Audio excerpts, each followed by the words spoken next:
Hello বন্ধুরা, good morning. চলুন জলখাবার বানাবো, আপনাদেরকে শেয়ার করব।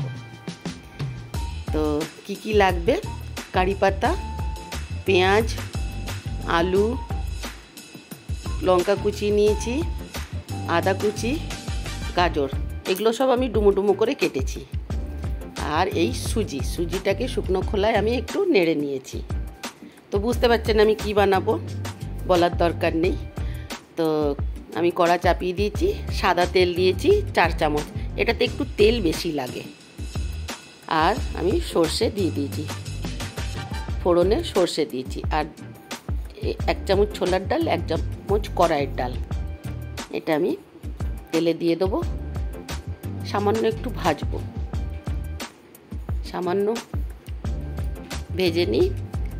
ভাজা হয়ে গেলে আমি এটাতে একটু কারি পাতা দিয়ে দেবো। কারি পাতাটাও একটুখানি ভাজবো। এরপরে আমি যা যা কেটে রেখেছি সব দিয়ে দেবো একসঙ্গে, সব সবজিগুলো। আদা আর পেঁয়াজটা একটু বেশি লাগবে, আর আদাটা না কুচিয়েই দেবেন। তো আমার সবজি ভাজা হয়ে গেছে। তো নুনটা একটু বেশি করে দেবেন, কারণ জল পড়বে, সুজি পড়বে, তো একটু নুনটা বেশি করে দেবেন। এবার আমি এটাতে জল দিয়ে দেবো। জল দিয়ে এটা আমি চাপা দিয়ে দেবো সেদ্ধ হওয়ার জন্যে। অনেকে অনেক রকমের করেন, কেউ সবজির মধ্যে সুজি দিয়ে ভেজে তারপরে জল দেয়। সেই জন্য আমি যেভাবে করি আপনাদেরকে দেখাচ্ছি। এবার আমি সামান্য একটু চিনি দিয়ে দেবো, চিনি দিলে স্বাদটা খুব বাড়ে।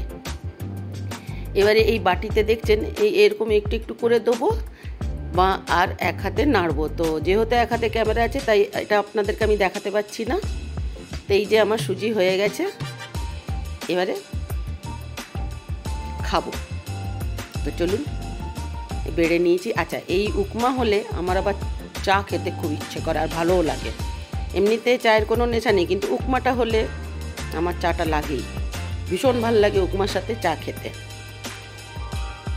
তাই আমি উপমা বানালে চাটা বানাই। আমার তো ভালোই লাগছে, কারণ আমি ভালোবাসি। খুব টেস্টি হয়েছে। তো আমি যেভাবে বানিয়েছি ওইভাবে বানিয়ে দেখবেন একবার। তো বন্ধুরা,